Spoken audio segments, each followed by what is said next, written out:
Inilah kisah seorang pria yang menyangka Allah tidak melihat dosanya, hingga cincin seorang nabi menunjukkan kebenaran yang mengerikan. Pada masa Bani Israel, hiduplah seorang laki-laki yang tidak dikaruniai anak.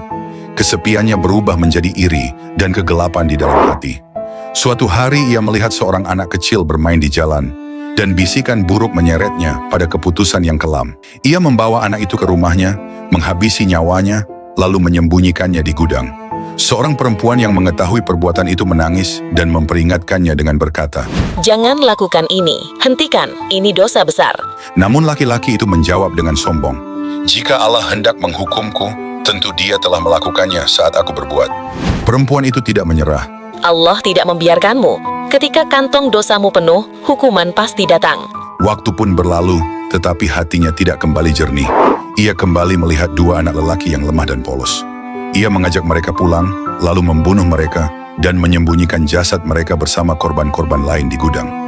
Ayah kedua anak itu mencari kemana-mana dengan cemas, namun tak menemukan mereka, hingga ia mendatangi seorang nabi dan menceritakan semuanya. Nabi bertanya, "Apakah keduanya biasa bermain dengan seseorang?" Sang ayah menjawab, "Ya, sejak kecil mereka bermain dengan seorang laki-laki itu."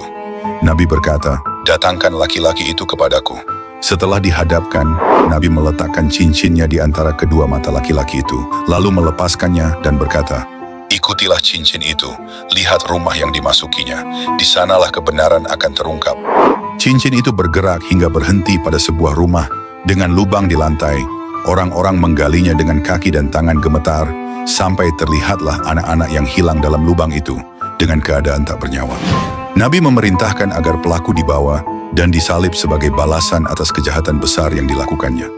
Saat ia disalib, perempuan yang dahulu memperingatkannya datang dengan air mata. Dia berkata, "Aku sudah menasihatimu, Allah tidak membiarkanmu, dan kini kantong dosamu telah penuh."